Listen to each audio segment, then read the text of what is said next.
I am joined now by the governor-elect of the great Commonwealth of Virginia, Abigail Spanberger, up late with me tonight here on the Final Five for the first time since her election. First of all, how do I address the governor-elect? I think as governor-elect. Okay, good. Okay. First of all, it's good to see you. We have talked from the start of your campaign, and I'm curious, from the campaign being on the trail to this moment, how have things changed, and what does a day in a governor-elect look like? So we are in the transition mode right now, and so I'm coming to you from our transition offices, and what that means is essentially I was here the day after the election, standing up our transition team.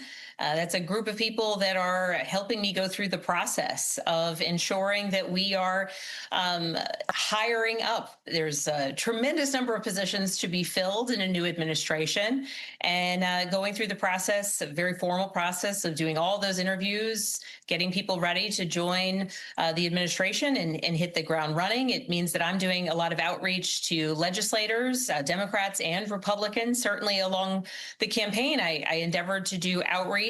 But now, particularly with the January session coming just around the bend, with bills getting filed, I've been doing a lot of coordination with General Assembly members to make sure that we are all on the same page, that I understand their continued priorities and what might be top of mind for the folks that they represent in the General Assembly, and particularly with so many new members coming in, ensuring that I'm beginning relationships with both the folks who have the incredible history of what is occurring in the General Assembly, what has occurred, the historical knowledge, but the new folks coming in, what's top of mind for them.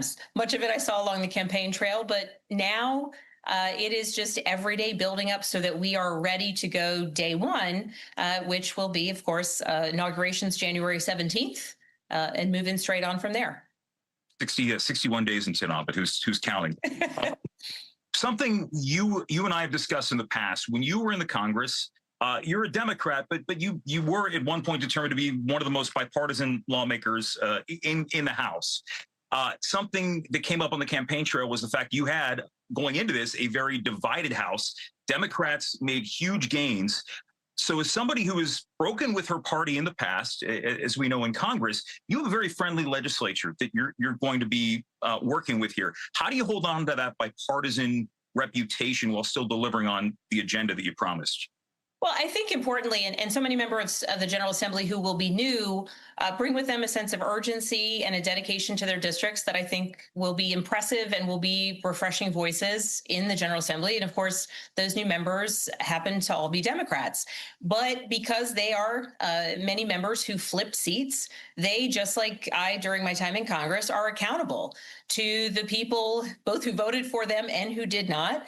And they will represent districts across Virginia where they'll represent a lot of people who might align with Democrats or might align with Republicans, and sometimes they're in between. And so what I think is incumbent upon me as the incoming governor, and frankly those new members, is to remember that it's important to build coalitions where we can. And even though we might have numbers where I can easily get a bill passed without Republican involvement, why not endeavor where possible to build out coalitions and to make sure that people see the benefit of the legislation that we may be moving forward.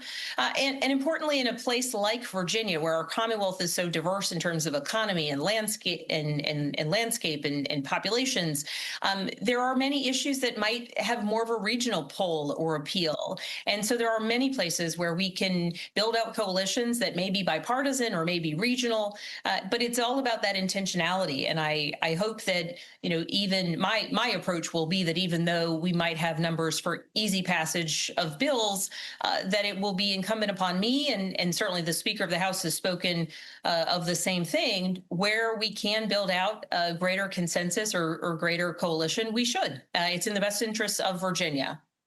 As we know, affordability was a big issue in the 2024 election, but it was a big issue in Virginia as well. And when you look at the map, I mean, you won places in Virginia that have not leaned blue in years. So what's the number one priority there? Once Governor Spanberger takes office and once the General Assembly returns, what's the big priority there to get those costs under control for Virginians? Well, Much of what I talked about across the campaign trail was what I was hearing from voters. Affordability, particularly in the places where you can feel it the most: healthcare, housing, your energy bill, for some families, their daycare. And so my priority moving forward is to make sure that every lever we can pull, so that means bills that we're going to push through the General Assembly to work to lower costs, we're going to do it.